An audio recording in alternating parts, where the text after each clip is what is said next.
ulit sa aking YouTube channel, Quezon Province Realty TV. Okay, it's me again, Miss Geraldine Villarasa. Andito pa rin po ako sa Tagkawayan, Quezon. Meron pa rin po akong ilolocate. Siya naman po ay beachfront. Ang lawak po ng beachfront niya is 3,200 square meter. Then mula po doon sa National Highway hanggang dito po sa property, ang layo po niya ay 8 kilometers. Then yung pong property mula po doon sa Barangay Road hanggang dito po sa dagat ay may right of way po siya.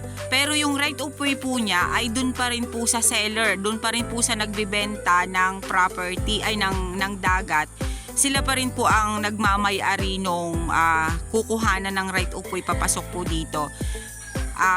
Pwede na po talagang pumasok yung sasakyan. Ayan po, yan po natututukan na yan ng aking camera. Yan po yung magiging right of way papunta po dito sa dagat. Okay po, tara po at papasukin po natin yung area at nang maipakita ko po sa inyo yung 3,200 square meter na beachfront. Nak, eto ba siya? Okay, yan pong natututukan na ito ng aking camera. Yan po yung 3,200 square meter. Ito po ay matured CLOA. Ano po? Then si ex-mayor po ay meron po doon sa kabilang side na yon. Nabili din po dito sa seller nitong beach na to. Ito po ay hindi pa nasa-subdivide. Kumbaga po, pag po nabili na lahat na, natitira na lang po kasi is 3,200 na lang. Then yung pagsasabay-sabayin po siya na isukatin, then saka po tayo magkakaroon ng approved plan. Ano po? Dito po sa Tagkawayan, Quezon, ang pangunahin po ditong hanap buhay is pangingisda. Makikita po ninyo flat na flat po yung area. Ano po? Dito po sa dagat, ang frontage niya po ay 20 meters. Ayan, ipapakita ko po sa inyo yung buhangin po dito sa area. Ayan. Napakaganda po ng buhangin niya. Kuya, wala bang bato yan? Talagang buhangin na buhangin? Ay, sa laot na po. Pero dito po sa parting ito, talaga pong buhangin na buhangin siya. Okay po. Sabi ni Kuya, wala po talaga itong kabato-bato dito. Sa laot po ay meron na. Ayan. Makikita po ninyo may mga bangka po dyan. Yan po yung ginagamit nila sa pangingisda. Ayun. Kuya, ano na nga ang tawag doon sa ganon? Fish cage ba yon? Baklad. Ayan, meron din po dito naglalagay ng baklad. Kaya po sa makakabili po ng small cut na to na beachfront, pwede din po kayong maglagay ng baklad dyan. Napakarami pong isda ang pumapasok sa ganyan. Ayan, papakita ko po sa inyo ang tubig. Yan, napakalinis po niya. Oh. Hindi po siya katulad ng ibang mga beachfront na pag sumalpok po ang tubig dito sa dalampasigan ay mangitim-ngitim po ang kanyang tubig. Ito po hindi. Makikita po ninyo, ang linaw po niya. Oh. Yan. Ma-brown-brown po ang kanyang buhangin. Then yun pong property nga, ayan, flat na flat po siya. Kuya, yung kay Mayor dyan, develop na? Okay, develop na po. Oh, ang kagandahan po nito, yung po palang kay Mayor na nabili dito sa seller nitong aking ibinebenta na to ay develop na. Sa lahat po ng buyers ng nanunood sa aking mga vlog, yung pong gusto pong bumili ng beachfront, ito na po yung pinakamagandang cut or pinakamagandang area na nakita ko. Flat na flat po yung property. Then ang buhangin po niya ay ma-brown-brown. Then napakalinis po ng dagat niya. Ang kagandahan po nitong area na to, ayan, wala po tayong makikita dyan na bakawan. May ipapakita po ako sa inyong isang side. Ayan. Yan, pulos bakawan po siya. Pero po itong area, benta ko na 3,200 square meter. Wala po talaga kayong makikita dyan na bakawan. Napakaganda po nitong lagyan ng bahay bakasyonan. Sa right of way naman po, wala na rin naman po kayong poproblemahin kasi sagot na po lahat yan ni seller. At si seller din po ang may pag-aari nung dadaanan natin. Ano po? Yan. Nak, mga ilang puno pa ng nyug yung natitira dyan sa property? Hindi, ito 3,200 lang.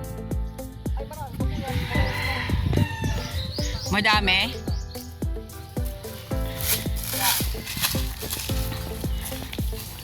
Ayan, pupuntahan po natin yung mga nyog.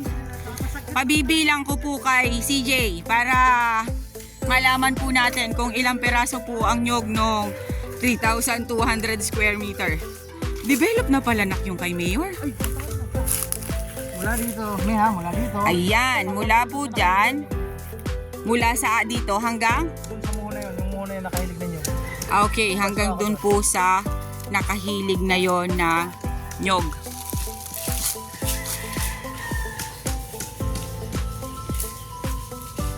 Ayan po, pinupuntahan po ni CJ.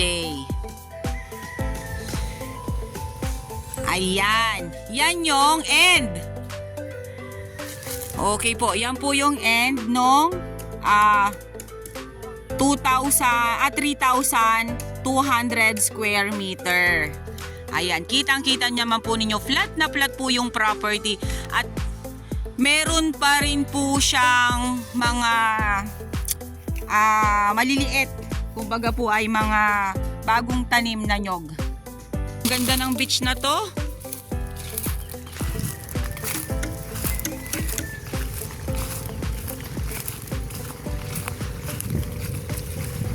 Napakaganda po nung area. Hindi po siya katulad nung mga dagat na napupuntahan ko na mabato. Pagka po ganito na taeb, na ibig ko po sabihin ay may tubig, ay maganda po siyang tingnan.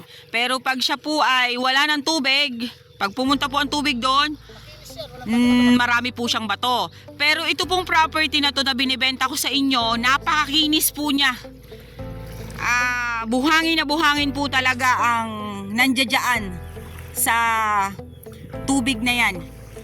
Kaya wala po tayong po problemahin.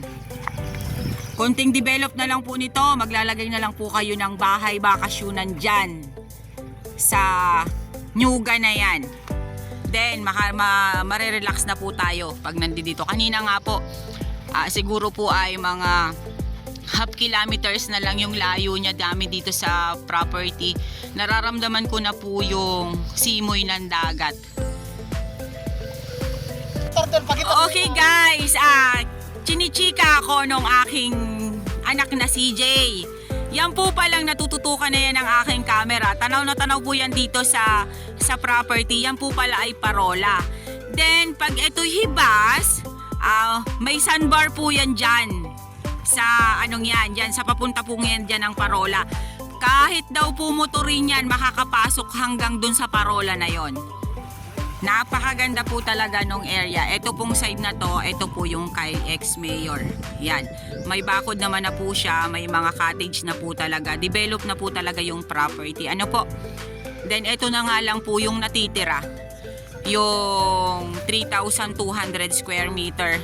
Okay po, babanggitin ko na po sa inyo. Ito po ay matured CLOA. Siya po ay sinubdivide ng seller. Then ang natitira na lang po is 3,200 square meter. Then pag ito po ay nabili na, ito pong inaalo ko sa inyo, susukatin na po siya. Ipapa-approve na po siya kasi may mga muhon na nga po pala, may mga muhon na po yung area. Approve na lang po ang kulang nito. Kasi ang gusto nga po nila, papa-approve nila, sabay-sabay na po. Ano po? Okay po. Avail nyo na po ang property namin. Dito po ito sa Tagkawayan, Quezon. Beachfront, 3,200 square meter. May frontage po siya dito sa dagat na 20 meters. Makikita naman po ninyo ang buhangin. Napakaganda po ng buhangin niya. Then mula po doon sa National Highway hanggang dito po sa property, nasa 8 kilometers po ang layo niya. Rough and cemented road po ang kalsada na madadaanan natin. Pero mas lamang po ang cemented road. Maganda po yung kalsada niya papunta dito. Then yun nga po, may right of way nga po tayo na papasukin, pero yung right of way wala na po tayong po problemahin doon kasi pag-aari pa rin po yun nila seller. Okay po, once again po ako po ulit ang inyong site locator, si Miss Geraldine Villarasa. Muli po akong maglalambing. Paki-like and share po ng aking mga vlog. And pasubscribe na rin po ako ng aking YouTube channel, Quezon Province Realty TV. Ang price po pala ng 3,200 square meter na to is 2.5 million net po si seller. Murang-mura na po, kaya avail nyo na mga buyers. Thank you po for watching!